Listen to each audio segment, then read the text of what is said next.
Hello, this is H.D. Chambers, Superintendent Schools for A-Leaf ISD, and come to you hoping that you're doing well and you and your family are safe.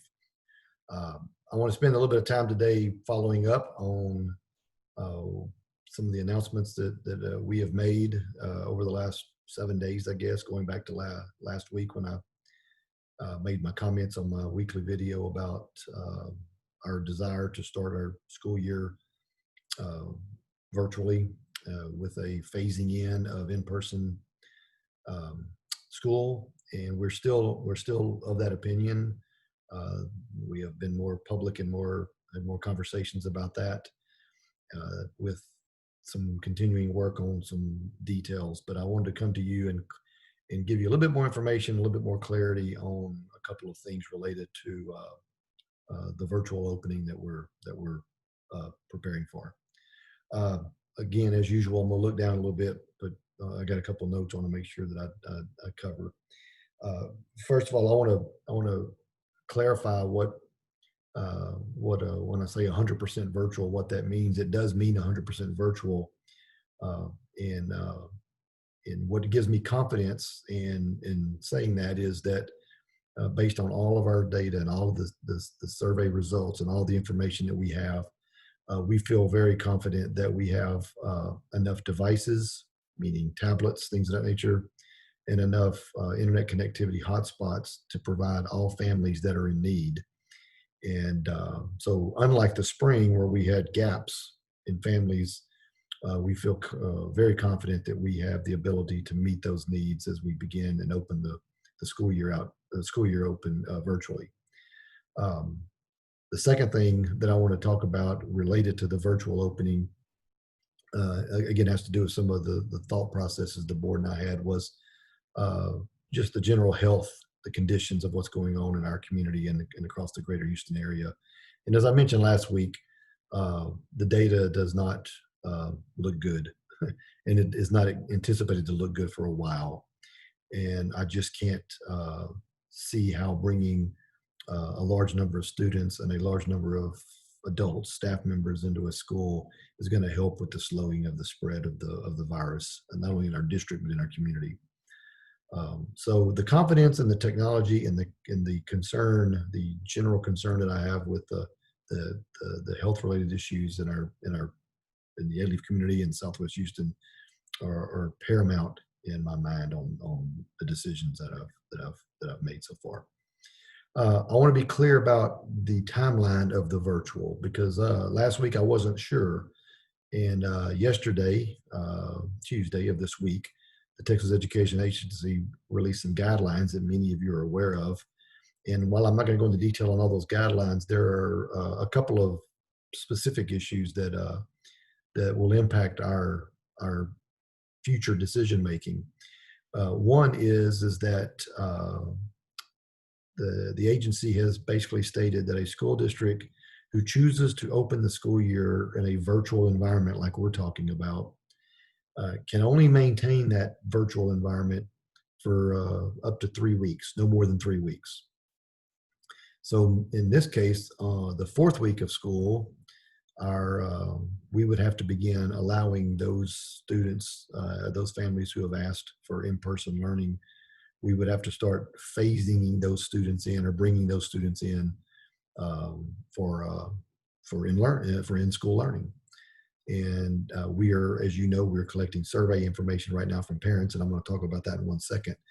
But I'm a little concerned about the 3-week window and only being given 3 weeks to transition from virtual to in-person learning.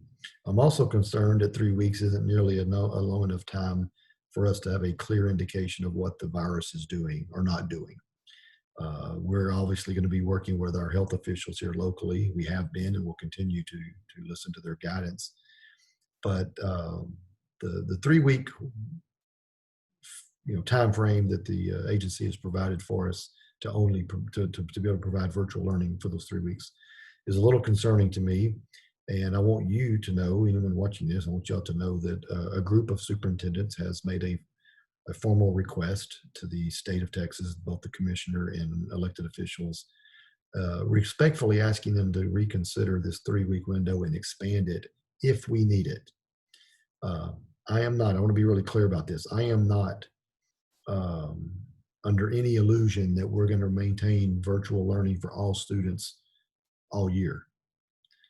No, short of something really catastrophic happening with the virus. Let me caveat that. But we want children back in school. We want them in school. That's where they learn. That's where our teachers do their best work. Um, Obviously, that's where students are exposed to all the things that an educational experience provides to them.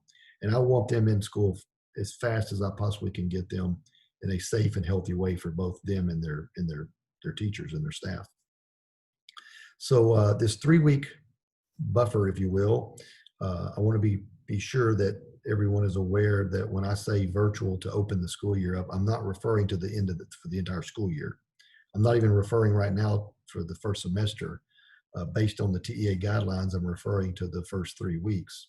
Now, if our request that I just mentioned, if our request is met and we're giving a longer period of time, and I'll just give you an example of what I think is a reasonable amount of time, at least to start with. I think a reasonable amount of time would be either 6 or 9 weeks into the school year, because that's when typical grading periods are. So in ALEAF ISD, as you know, we have 4 9-week grading periods throughout the school year.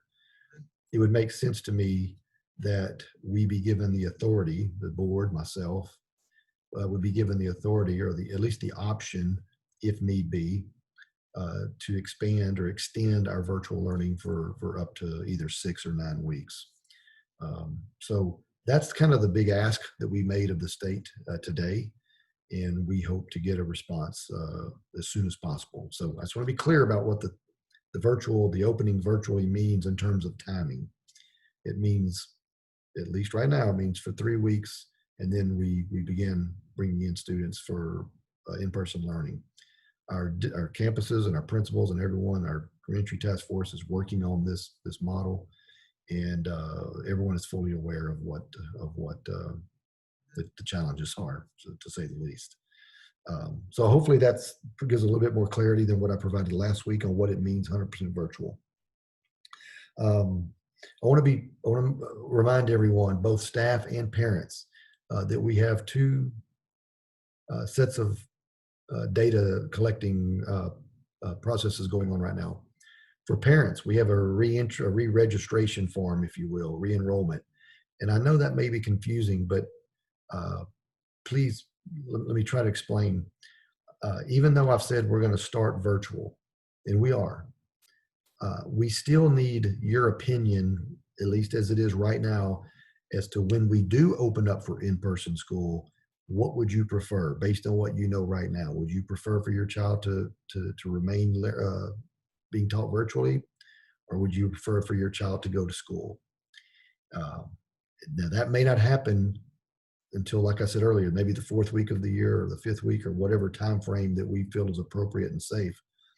But we need that information now. So I know it could be confusing. I'm saying we're going to start virtually. So you may be asking, why do I need to tell you that? Because you've already made the decision for me. That's true for the first early part of the school year. But as I mentioned, we're not going to be in this 100% virtual for the entire school year or for the entire first semester. We're going to slowly bring people back into school. And we need to know how you feel about that now so we can prepare. Staff, where, as you know, you're being asked to fill out some information. We know that we have staff members that have underlying health conditions that are documented.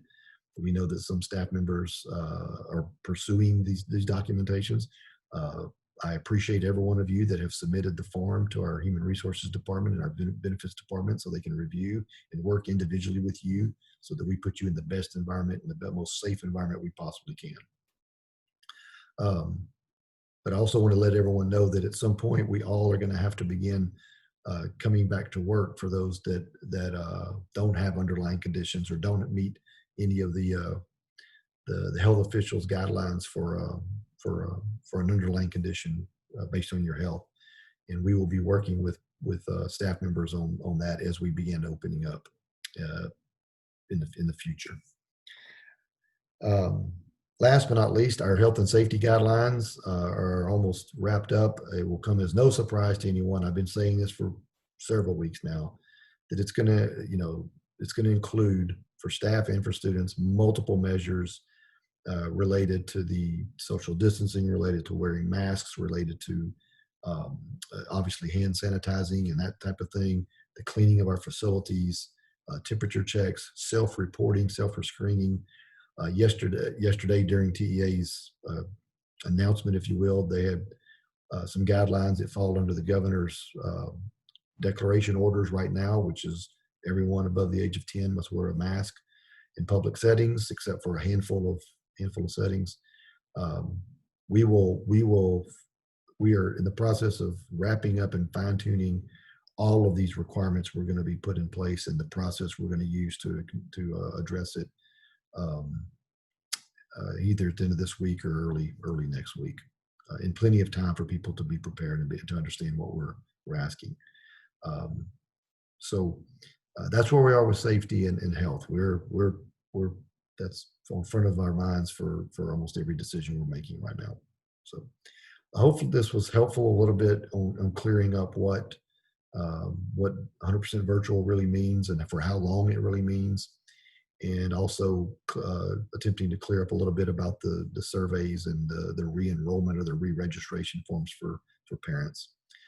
If you're a parent watching this, please uh, make all of your other A-Leaf ISD student parents aware of the message that went out. It was sent out, and it continues to go out via text messages and phone calls and social media. But I can't underscore how important this information is to us as we prepare by campus for not only the virtual opening, but for when we begin bringing students back for in person. So thank you. Take care of yourself, and God bless every one of you.